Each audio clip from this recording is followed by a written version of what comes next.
Hello everyone, GS अध्ययन channel में आपका स्वागत है। दोस्तों, इस वीडियो में कवर करेंगे मगध साम्राज्य के अंतर्गत हर्यक वंश, शिशुनाग वंश एवं नंद वंश से संबंधित अति महत्वपूर्ण प्रश्नों को।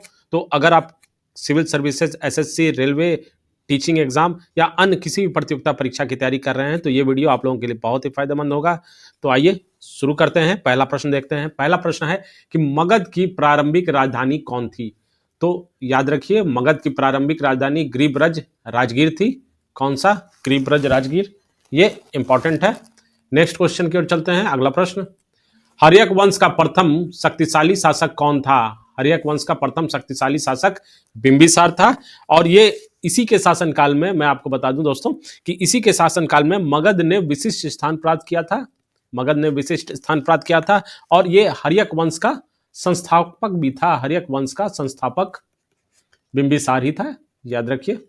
नेक्स्ट क्वेश्चन देखते हैं। अगला प्रश्न, निम्नलिखित में कौन बिंबिसार की पत्नी थी? निम्नलिखित में कौन बिंबिसार की पत्नी थी? ए कौशल देवी, चिलन्ना, क्षेमा या उपरोक्त सभी? तो सही जवाब है डी, उपरोक्त सभी ही बिंबिसार की पत्नी है थी। तो ये कौशल देवी ये पहली पत्नी थी। ये प्रसेनजीत की बहन थी। इक्ष्वाकु वंश। और दहेज में काशी, प्रश्न पूछा जाता है दोस्तों कि बिंबिसार को दहेज में काशी किस वंश के शासक ने दिया? तो इक्ष्वाकु वंश के शासक ने दहेज में, जिससे इनकी कमाई 1 लाख रुपए तक मासिक कमाई होती थी। दूसरी पत्नी थी चिलन्ना। ये चिलन्ना जो थी वो लिच्छवी वंश से के प्रमुख राजा चेटक की बहन थी, चेटक की बहन। और क्षेमा जो थी वो मद्र देश के राजा की पुत्री थी। तो सही आंसर है उपरोक्त सभी राजा की पुत्री। क्लियर? अगला प्रश्न, अंग महाजनपद पर अधिकार किस शासक के द्वारा किया गया था? अंग महाजनपद पर अधिकार, जैसा कि मैंने लास्ट वीडियो महाजनपद पर आपको बताया है कि 16 महाजनपद है और अंग महाजनपद पर अधिकार बिंबिसार द्वारा किया गया था। और ये जीतकर अपने पुत्र अजात शत्रु को सौंप दिया गया था राजपाट संभालने के लिए। तो ए सही जवाब है, ए।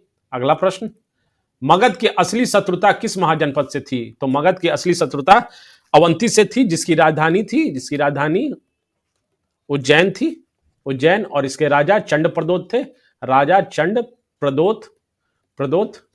परंतु शत्रुता बहुत दिन तक नहीं थी, बाद में मित्रता हो गई। तो Avanti B right answer. Bimbisara ने अपने राजवैद्य, बहुत ही ध्यान से देखिएगा, इंपॉर्टेंट प्रश्न है दोस्तों, को निम्नलिखित में किसकी सेवा में भेजा था? चंड प्रदोत, महात्मा बुद्ध, उपरोक्त दोनों या इनमें से कोई नहीं? तो सही आंसर है सी, चंड प्रदोत। ये अभी मैंने बताया आपको, अवंती के राजा और महात्मा बुद्ध, ये दोनों के सेवा में अपने राजवैद्य जीवक को बिंबिसार ने भेजा था। तो सी सही जवाब है। नेक्स्ट क्वेश्चन, भारतीय इतिहास में नियमित एवं स्थायी सेना रखने वाला पहला ज्ञात शासक कौन था? कौन सा सेना था? नियमित एवं स्थायी सेना रखने वाला ज्ञात शासक बिंबिसार था, सी। नेक्स्ट क्वेश्चन, किस शासक को पितृहंता कहा गया? तो अजात शत्रु को इसने अपने पिता बिंबिसार को मार डाला था, तो इसे अजात शत्रु को पितृहंता कहा गया। और एक क्वेश्चन और इसमें दोस्तों बनता है, जैसे पितृहंता वंश किसे कहा गया है? तो ये हर्यक वंश को कहा गया है। ये भी प्रश्न पूछा जा चुका है हर्यक वंश को। तो B is the right answer. Next question, Ajatashatru ने रथ मूसल और महाशिलाकंटक नामक अस्त्र शस्त्र का प्रयोग किस महाजनपद के विरुद्ध किया था? रथ मूसल और महाशिलाकंटक, ये वैशाली के विरुद्ध अजात शत्रु ने इस दोनों अस्त्र शस्त्र का प्रयोग किया था। नेक्स्ट क्वेश्चन, गार्गी संहिता तथा वायु पुराण के अनुसार किस शासक ने पाटलिपुत्र नामक राजधानी की स्थापना की थी? पाटलिपुत्र नामक राजधानी किसकी राजधानी? मगध की। किसके द्वारा? तो उदयन के द्वारा। ये बहुत ही इंपॉर्टेंट है, काफी बार परीक्षा में पूछा जा चुका है दोस्तों, इसलिए याद करें कि उदयन द्वारा ही पाटलिपुत्र नामक राजधानी की स्थापना की गई थी, जो सोन एवं गंगा नदी के तट पे के मुहाने पर भी है। तो सी राइट आंसर। तो पाटलिपुत्र जो आज का पटना है, उसका स्थापना उदयन ने की थी, सी सही जवाब। नेक्स्ट क्वेश्चन, हर्यक वंश का अंतिम शासक कौन था? तो हर्यक वंश का अंतिम शासक ए नागदशक था, नागदशक। नेक्स्ट क्वेश्चन, काशी और वैशाली को मगध राज्य में मिलाने वाले कसरे किसको जाता है? तो मगध में मिलाने कसरे। बी आजाद शत्रु को जाता है, काशी और वैशाली को। अवंती राजाओं के हमले से बचने के लिए किस शासक ने राजगीर को किलाबंदी की थी? राजगीर की किलाबंदी की थी। तो आजाद शत्रु ने अवंती राजाओं के हमले से बचने के लिए राजगीर की किलाबंदी की थी। बी सही जवाब है। किसके शासन में प्रथम बौद्ध संगीति का आयोजन हुआ था? यह बौद्ध धर्म में भी मैंने आपको उस वीडियो में भी बताया है, परंतु मैं यहां पर भी क्वेश्चन रिपीट कर रहा हूं क्योंकि इंपॉर्टेंट है। किसके शासनकाल में प्रथम बौद्ध संगीति का आयोजन हुआ था? तो आजाद शत्रु के शासन में। कब? 483। कहां? राजगीर में। राजगीर के सप्तपर्णी गुफा में। याद रखिए, इंपॉर्टेंट है, गुफा में। तो पहला प्रथम बौद्ध संगति आजाद शत्रु। नेक्स्ट, किस शासक ने मगध की राजधानी वैशाली में स्थापित की थी? किस शासक ने मगध की राजधानी वैशाली में? तो शिशुनाग ने वैशाली में स्थापित की थी। डी। अगला प्रश्न, अवंती जिसकी राजधानी उज्जैन थी की शक्ति को किसने समाप्त कर दिया था? तो सी शिशुनाग वंश ने। ये मैंने आपको प्रीवियस क्वेश्चन में बताया कि आजाद शत्रु ने राजगीर की किलाबंदी की थी अवंती के डर से, और शिशुनाग वंश ने लेकिन इसे अवंती की शक्ति को समाप्त कर दिया था।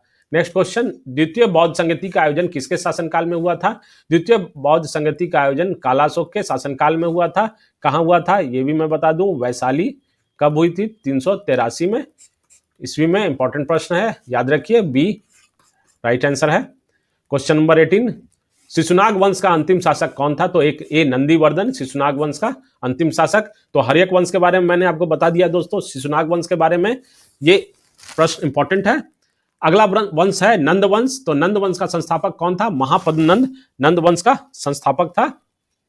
निम्नलिखित में कौन सी उपाधि महापद्मनंद ने धारण की थी? एक राट एवं एक छत्र, सर्व छत्रांतक, द्वितीय परशुराम, या उपरोक्त सभी?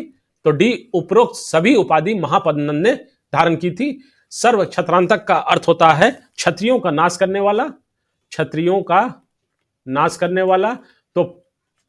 वाला। तो पहला गैर क्षत्रिय प्रश्न पूछा जाता है परीक्षा में कि पहला गैर वंश क्षत्रिय शासक कौन था मगध साम्राज्य पर? तो आंसर होना चाहिए नंद वंश। क्लियर?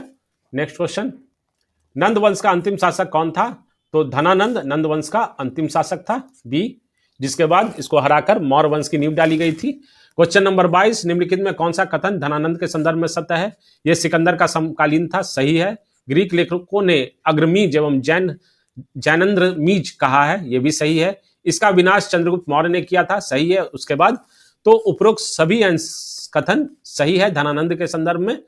नेक्स्ट क्वेश्चन, भारत के पहले साम्राज्य निर्माताओं की संज्ञा किसे मिली है? पहले साम्राज्य निर्माताओं की संज्ञा नंद वंश को मिली है। नंद वंश, महापद्मनंद, धनानंद, ये सभी साम्राज्य निर्माताओं की संज्ञा मिली है नंद वंश को। लास्ट प्रश्न देखते हैं दोस्तों कि मगध पर शासन करने वाला पहला गैर क्षत्रिय शासक कौन था? तो जैसा मैंने बताया कि ये सर्व छत्रांतक कहा गया उपाधि धारण करने के लिए, तो नंद वंश। तो दोस्तों उम्मीद करता हूं कि आपको वीडियो पसंद आई होगी, तो लाइक शेयर सब्सक्राइब जरूर करें। और नेक्स्ट वीडियो में हम लोग बात करेंगे मौर्य वंश से। अगर आपको इसका PDF मैंने टेलीग्राम पर अवेलेबल करवा दिया है, वहां से देख सकते हैं। तो फेसबुक पेज पर भी आप फॉलो कर सकते हैं मुझे। धन्यवाद। थैंक्स।